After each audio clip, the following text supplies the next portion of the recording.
School is not neutral. It isn't. School is it's the first institution that tells a child what they are allowed to be. And if you want to understand the story of ADHD, you have to understand this first. The school system came first. The diagnosis came later.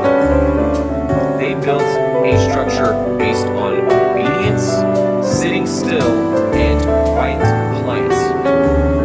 Then they created a medical category for children who could not conform to that structure. So this is not a medical story, this is a system story. The Prussian model, it was designed specifically to take children and turn them into compliant factory workers and compliant soldiers.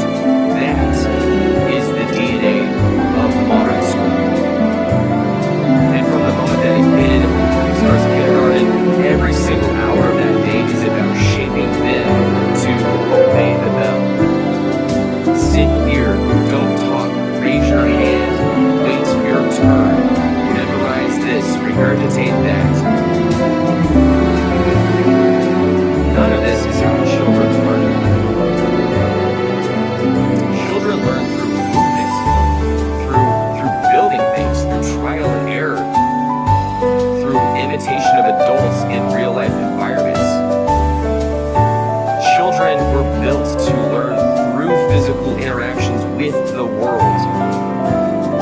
But here's the thing, this system cannot control that.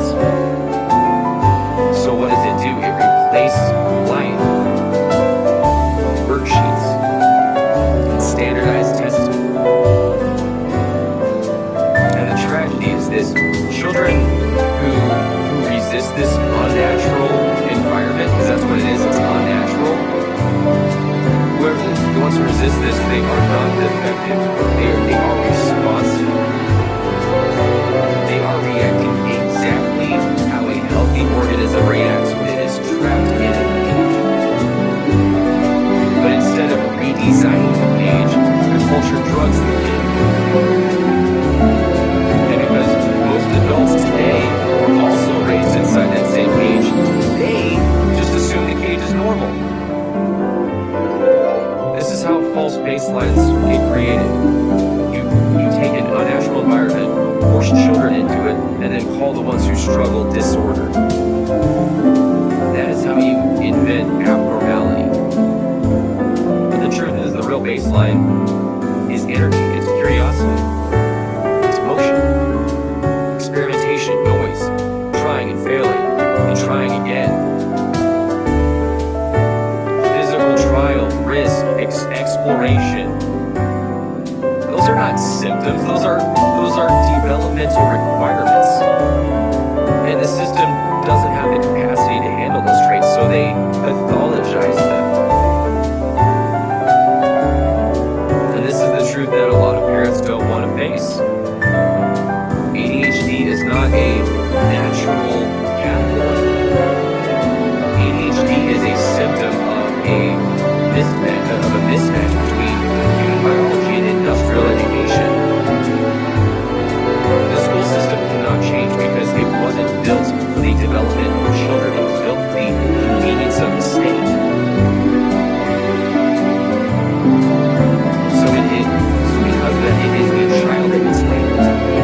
And that labeling follows that child for the rest of their life. Because it is their own sense of identity becomes warped. It becomes warped by terms that were invented to make them easier to manage.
education system in America, John D. Rockefeller, he was a billionaire oil tycoon.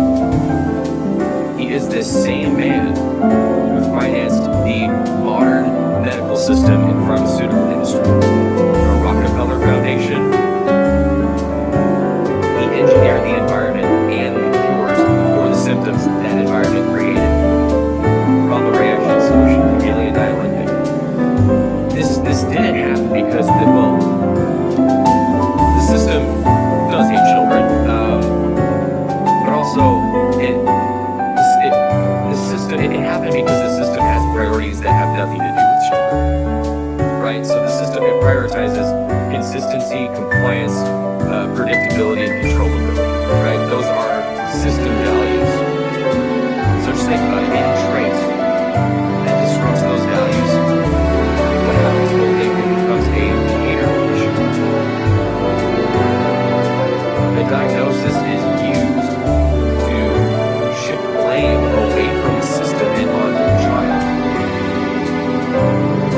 And it creates a story that allows adults to avoid redesigning behavior. If you think about it, teachers don't need to adjust their methods, administrators, they don't need to allow more physical environments for learning. The institution doesn't need to evolve, and it hasn't. All responsibility gets placed on the child's neurology. That creates a culture where energy is considered a disease, where sitting still for 8 hours a day is considered healthy and normal, and where this manufactured boredom is considered maturity.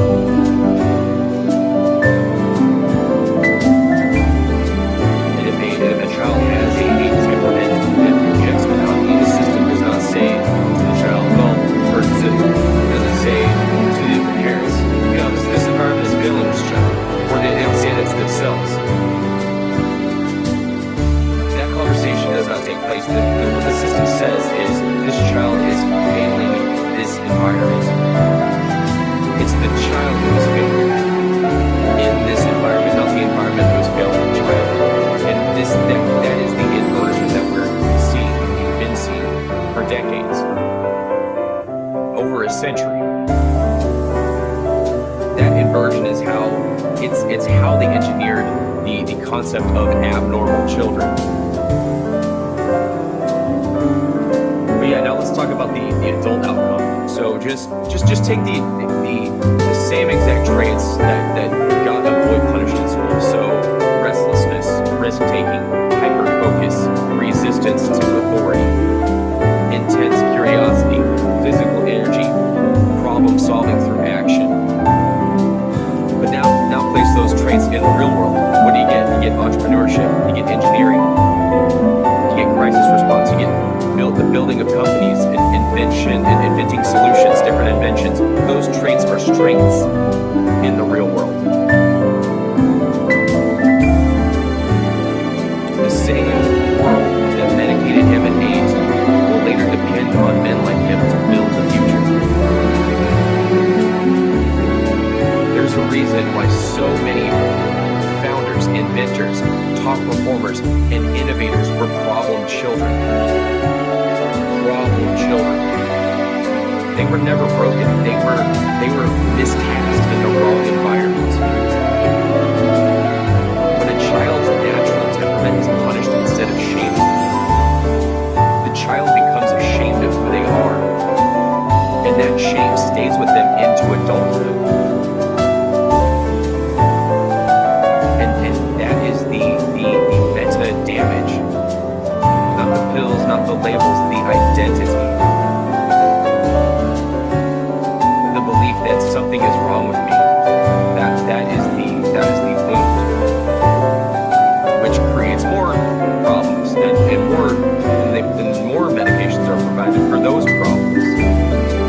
It's a domino effect. This is not progress. This is cultural self-destruction. It's been playing out for so long.